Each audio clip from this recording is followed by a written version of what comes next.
Un gesto cotidiano que escapaba al radar de Hacienda, un extra fundamental pero volátil para miles de trabajadores, un chantaje emocional, un alivio para los empresarios, una cultura que conquista nuevos mundos a pesar de la digitalización del dinero. Soy Juan Luis Sánchez. Hoy en Un Tema al Día, dejar propina, dilema y precariedad.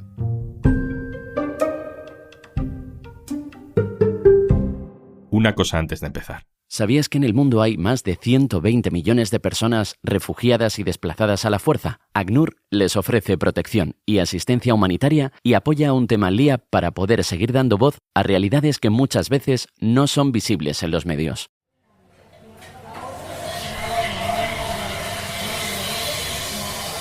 Estamos en un restaurante del centro histórico de una ciudad muy turística. La gente ya ha terminado de comer. Estamos en la hora de los cafés.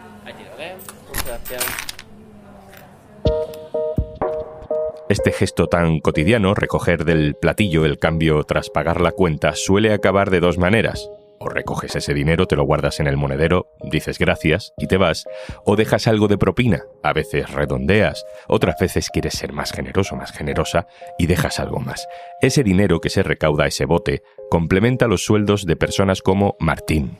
Si llego al mes de marzo, tendría en total 3 años siendo camarero yo. O como Macarena. Pues trabajo en una freiduría que está en un barrio alejado del centro. O como Sergio. He estado trabajando durante muchos años en un país irlandés, también en un catering y actualmente estoy trabajando en un hotel. Y esta es Alba. Como camarera alrededor de 10 años. Hace unos años me fui con idea de preparar una oposición y tal y volví hace 3 años y medio aproximadamente. Tuve que regresar. Pues nada, con tarjeta, ¿verdad? Sí. Vale. Desde la pandemia las cosas son un poco diferentes. Pagamos mucho más con tarjeta de crédito, ya no suele haber esa calderilla en el platillo cuando te devuelven el dinero de la cuenta. Eso ha bajado la cantidad de dinero que dejamos en propinas. Antes de 2020, según un estudio de Mastercard, 1 de cada 10 clientes de bares y restaurantes dejaba propina siempre. Un 17% no la dejaba nunca. Entre una cifra y otra, una inmensa mayoría que no tiene muy claro qué hacer en cada momento. Y entre ellos mucha gente que ya no lleva dinero en metálico encima.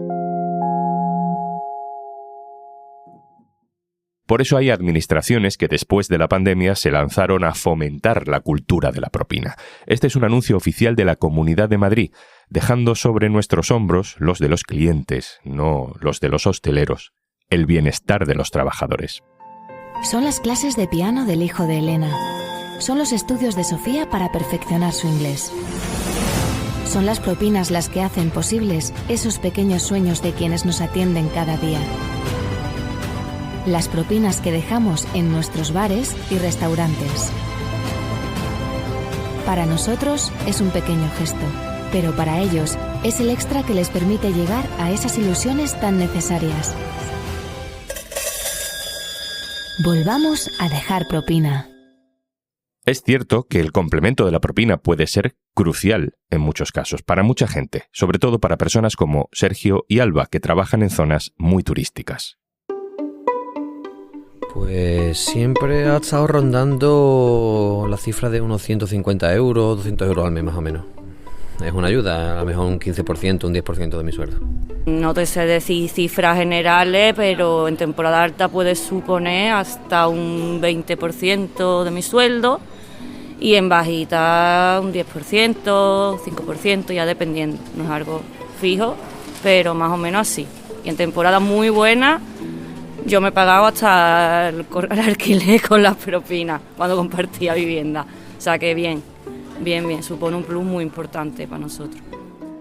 En España hay casi 2 millones de personas trabajando en el sector de la hostelería. Son camareros, camareras, recepcionistas, cocineros.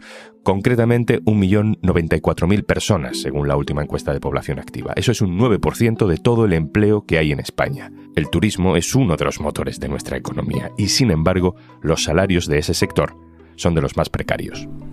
Evidentemente, yo organizo mi vida económica en base a mi nómina. Para mí es un extra. ¿Qué pasa? Que los meses que tengo más propina, como que me permito más caprichos, entre comillas. Digamos que con mi nómina calculo lo que serían los gastos fijos, alquiler, facturas, tal. Y a partir de ahí, con las propinas que puede variar muchísimo, claro. Hay meses que pues, me puedo ir a comprarme ropa, por ejemplo. Mi vida es más o menos precaria según lo que gano en propina.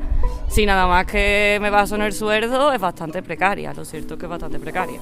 Yo creo que los camareros cobran muy poco para lo que hacen y que la hostelería está mal pagada, eso está claro. Eso está claro, porque los márgenes en la hostelería son grandes y la cantidad de turismo que hay aquí es muy grande. Entonces, la propina es una forma de corregir esa tendencia del camarero de no estar cobrando lo que debería estar cobrando, sí. Esto que dice Alba o Sergio tiene cifras oficiales. El sueldo medio anual en hostelería fue aproximadamente de 16.200 euros en 2022. Eso es 1.300 euros brutos al mes más o menos, casi un 40% menos de la media. Eso te hace muy dependiente de algo tan aleatorio, tan volátil como una propina. Saludo ahora a Nacho Parra, que es abogado laboralista, pertenece a la cooperativa de abogados Ronda. Hola, Nacho. Hola, Juanlu.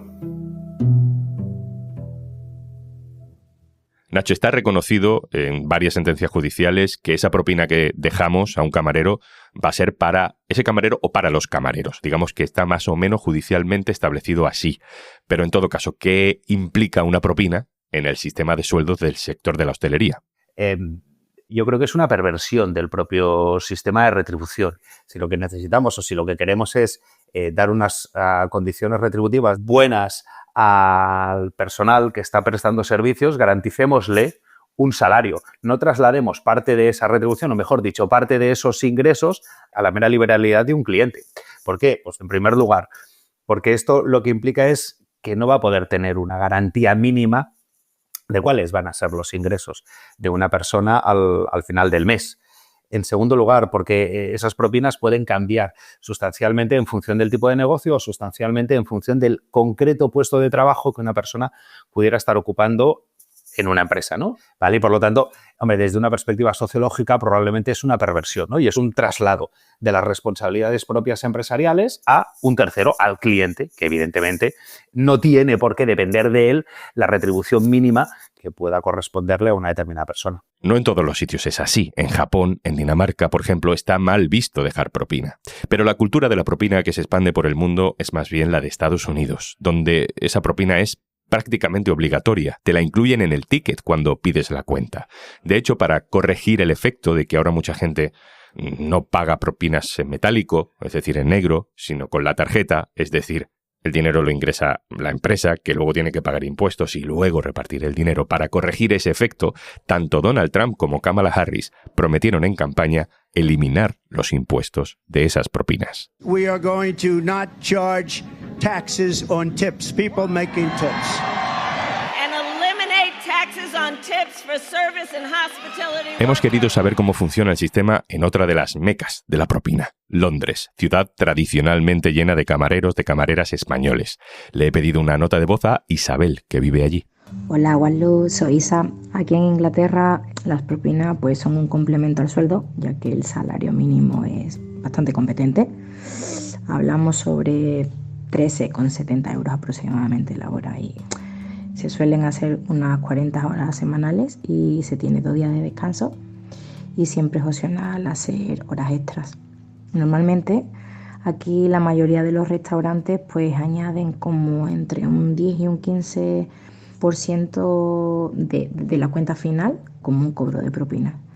Pero es opcional también, depende del cliente si está contento con el servicio o no y puedes pagar lo que tú creas conveniente. Las pequeñas propinas a los trabajadores no son necesarias de declararlas y los restaurantes que normalmente suelen hacer ese cargo a la cuenta están obligados a declararlo aquí a la Seguridad Social, que aquí es el HM Revenue. Un abrazo. Nacho Parra, abogado, vuelvo contigo. ¿Sería mejor un sistema donde las propinas fueran obligatorias, que estuvieran reguladas? ¿Qué opinas? Es cierto que en algunos países se establecen. Lo que ocurre es que aquí el hecho de que las propinas sean obligatorias lo que puede suponer es asegurar un ingreso determinado para aquellas personas que están trabajando en el establecimiento o en el negocio concreto, pero tiene un impacto muy grande en relación con prestaciones y en relación con su futuro. Y me explico. La propina, el Tribunal Supremo ya ha resuelto de manera pacífica que no es salario. No proviene del empresario, sino que proviene de un tercero, proviene de un cliente. ¿De acuerdo? En tanto que no es salario, en primer lugar, las propinas no cotizan. ¿Qué ocurre con la ausencia de cotización de esas propinas? Pues imaginemos una persona que tiene un salario de 1.500 euros al mes y percibe de propinas 250 euros al mes. En realidad, esa persona va a cotizar por 1.500 euros al mes. ¿Qué significa? Que en el momento en el que esa persona pudiera estar de baja, no va a cobrar la baja a razón de los 1.750 euros que efectivamente acaba ingresando cada mes, sino que los va a cobrar única y exclusivamente en función de los 1.500 euros que se cotizan. Eso me ha pasado. Yo estuve el año pasado 6 meses de baja y evidentemente mi sueldo era en base a mi nómina, un 70%, o sea, yo fatal, tuve que pedir ayuda económica familiares porque es que yo no podía hacer frente a mis gastos básicos, alquiler. Y lo mismo sucede en el caso de una jubilación. Claro, si tenemos en cuenta una carrera profesional muy larga de una persona que presta servicios como camarero, como camarera, a lo largo de sus 30 años de servicio, pues un 20% de sus ingresos han provenido de propinas, ¿no? Si las propinas se pudieran establecer como obligatorias. Lo que nos encontraríamos es que esa persona al final va a cobrar una pensión de jubilación un 20% inferior a los ingresos que efectivamente ha percibido. ¿Por qué? Pues porque eso va vinculado en relación con las propinas.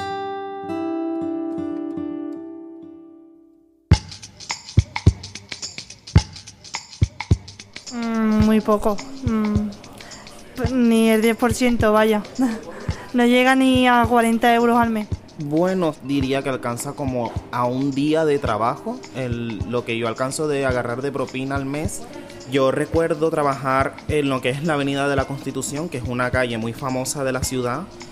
Alrededor del mes unos 300 euros que yo podría agarrar de propina al mes. O sea que era bastante la diferencia. Y al lado del sueldo, pues claramente ayuda. Nacho, fruto de toda esa naturaleza tan volátil de las propinas y de todos los elementos, de las casualidades, de los condicionantes de que te den o no te den una propina, trabajar en un lugar turístico o en un bar de barrio marca una diferencia enorme. Efectivamente, lo que puede producir o lo que produce las propinas también es de alguna manera una fractura, ¿sí?, de clase, entendiendo la clase como el lugar en el cual tú estás prestando servicios.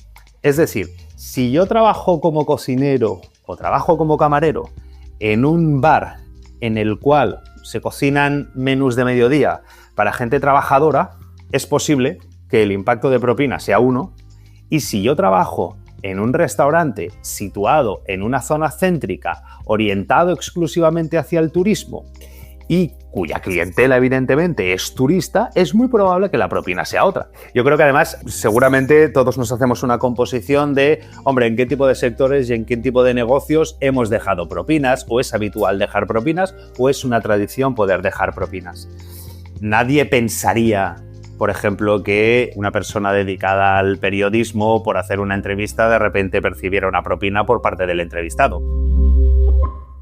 Nacho, en este plano un poco social, político, ¿no?, que estamos intentando establecer sobre las propinas, cuando tú vas a un bar, a un restaurante, vas a que te sirvan de alguna manera y pagas por ese servicio. Pero cuando además hay una propina, conviertes al camarero no en un trabajador de ese bar, sino en un trabajador tuyo, ¿no? Durante un rato es tu servidor, es tu trabajador, y eso establece relaciones diferentes, complejas muchas veces, violentas para mucha gente que no sabe qué hacer con el dinero, si dar, no dar, cuánto dar, o de gente que abusa del poder que le da la capacidad de a lo mejor dar una propina, ¿no? Sí, es muy probable, sí, a una especie de sumisión, ¿no? No estoy desarrollando un trabajo, sino que estoy sirviendo. Sí, probablemente también nos sitúa en esa situación jerárquica, ¿no? Como decías, desde un plano filosófico, lo que sitúa es una posición de una jerarquía decimonónica. De forma indirecta, si una parte de tus ingresos van a venir sustentados en las propinas, pues de una forma indirecta es probable que ciertas personas, ¿no?, pues eso, sean extraordinariamente complacientes con el cliente por el hecho, pues esto, de adoptar, ¿no?, como una posición de servidumbre para intentar, ¿no?, pues que el cliente se sienta cómodo y pueda dejar la propina. La verdad es de que soy camarera, sitio que voy a comer, sitio que dejo bote y hay sitios que no he vuelto porque no me ha gustado, pero esa vez que he ido he dejado bote. Porque trabajando como camarera sé lo que se sufre siendo camarero y de que la gente te trate como si fuera su sirviente. Entonces, aunque no me guste el trato o no me guste el sitio, siempre he dejado bote. Bueno, creo que desde luego el consumidor no tiene por qué pagar la precarización de este trabajo. No debe ser obligatorio para nosotros como consumidores el tener que aportar una propina pensando que esa persona le va a hacer falta para subsistir. Creo que eso es injusto y que además es muy perverso porque nos genera una responsabilidad moral que no nos corresponde. Siempre dejo propina, siempre. Yo vengo de un país donde la propina es algo que ya viene algo cultural, pues sí, empatizar con la persona que está trabajando, que ayuda a mucha gente que por distintas necesidades la está pasando bien, la está pasando mal, regular. Bueno, mi reflexión es esa, que la propina bienvenida sea en todos los sitios. Nacho, la última, después de lo que hemos hablado, de lo que hemos escuchado, ¿qué reflexión crees que deberíamos tener en mente cuando estamos en un establecimiento, llega la hora de la cuenta y llega la hora de, quizá, la propina? Pues el gesto cotidiano de dar propina es curioso, pero yo creo que nos genera a ciertas personas una contradicción muy grande. Porque, por un lado, tenemos la sensación de que este gesto lo que implica al final es perpetuar un sistema. Pero, por otro lado, es verdad que si eres consciente de esta situación, se genera, ¿no?, la visión, en este caso yo diría en un plano individual, de poder aportar algo más a los ingresos de esa persona. Claro, esa disyuntiva al final, volvemos hacia atrás, ¿no? Y vuelve a proyectar sobre el cliente una determinada responsabilidad. Y una determinada responsabilidad que es, en este caso diría yo, es pública o colectiva. No es individual. Oiga, usted no tiene que confiar en el buen hacer, en la buena voluntad, en la bonomía del cliente a la hora de poder dejar propina. Usted lo que tiene que hacer es, pues, negociar y asegurar una retribución mínima. Entonces, que el sustento económico de una persona trabajadora tenga que venir fundamentado en esas propinas, pues, hombre, evidentemente no parece de recibo en un estado social. Nacho Parra, abogado del colectivo Ronda, muchas gracias. Muchísimas gracias a vosotros. Y antes de marcharnos...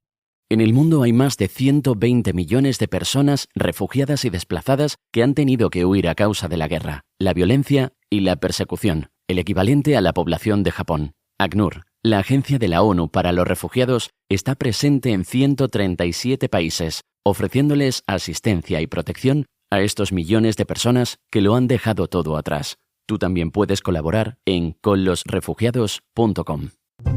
Esto es Un Tema al Día, el podcast del diario.es. Si te gusta lo que hacemos, necesitamos tu apoyo. Hazte socio, hazte socia del diario.es en el diario.es/socio.